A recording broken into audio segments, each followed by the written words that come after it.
Je m'excuse, monsieur, dame. J'ai pas le temps de le faire, le sketch. Non, j'ai pas le temps parce que il y a une petite dans les couilles lisses, là.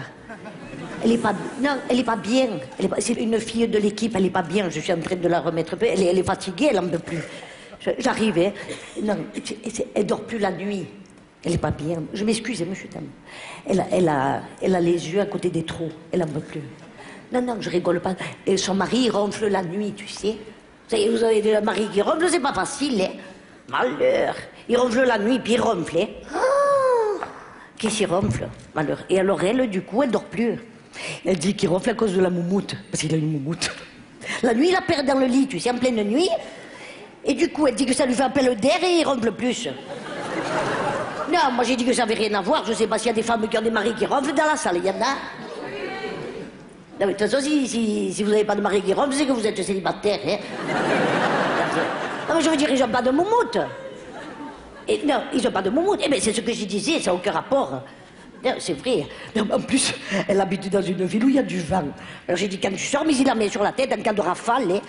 Tu sors avec un Marie Beatles, tu rentres avec un Obispo. Hein. Non, c'est vrai. Non, moi j'ai dit que ça n'avait rien à voir, le ronflement. Moi, j'ai mon mari, il a toujours ronflé, il n'a jamais eu de moumoute. Hein. Quand je l'ai rencontré au début, mon mari Albert, il ronflait léger, tu sais. Il me faisait le ronflement du débutant. Il me faisait le pneu qui fuit. Ça faisait un peu d'air dans la chambre. Bon, c'est pas une chambre qu'on avait, c'est carrément une chambre à air.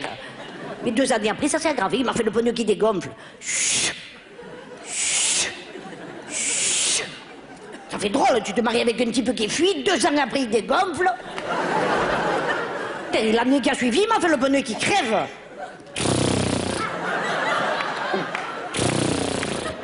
Oh, là, j'ai commencé à m'inquiéter. Ça vous dit quelque chose, hein, vous avez l'air de connaître. Là, je me suis inquiétée. Parce que je me suis inquiétée, mais j'ai bien fait de m'inquiéter, monsieur, dame, parce que 5 ans après, il y a 5 ans de ça, il m'a fait une variante, là, je m'y attendais pas. Et le pneu qui dégonfle et qui crève derrière de suite. Même des fois, il me fait des ratés. Je me suis dit, s'il continue comme ça, il va me finir sur les jantes. Hein. Ah mais non, d'après moi, monsieur, dame, vous savez quand c'est qui s'est aggravé le ronflement, quand il y a eu le problème de la semaine des 35 heures.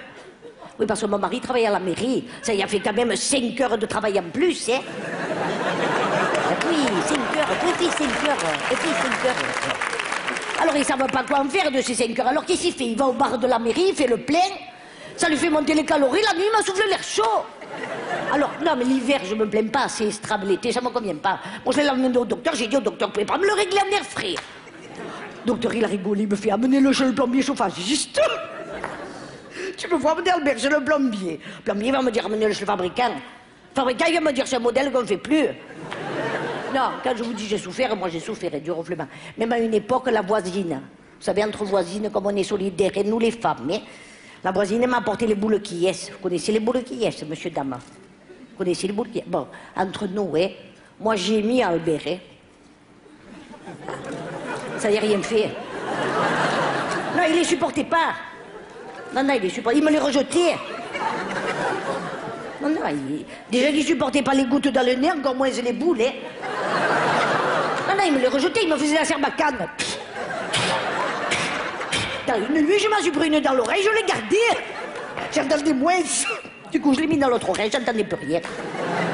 Comme quoi, les boules qui est, il vaut mieux les mettre dans les oreilles, monsieur dame. Non, le problème des boules qui est, c'est qu'au bout d'un moment, hein, oh, ça coûtait. Oh. Là, j'ai trouvé une solution, il n'y a pas longtemps. Économique, hein, je vous donne le tuyau. Je me mets 2 gnocchis. Faut les mettre pas trop cuits, monsieur, dame. Comme ça te prend bien la forme de l'oreille. Puis moi, je les fais comme on les fait chez nous à Nice, tu sais, à la pomme de terre. Ça coûte rien, hein. Le problème de la pomme de terre, c'est que ça m'a fait le bouchon. La nuit, c'était extra, j'entendais rien. Moi, le jour, j'entendais pas non plus. Non, j'ai dû aller chez le type de l'oreille, comment il s'appelle? L'oreillologue.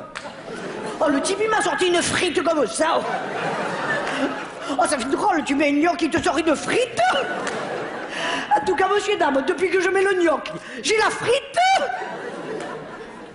Je m'en vais parce que je vais voir si elle va mieux, la petite, hein, je m'excuse. Je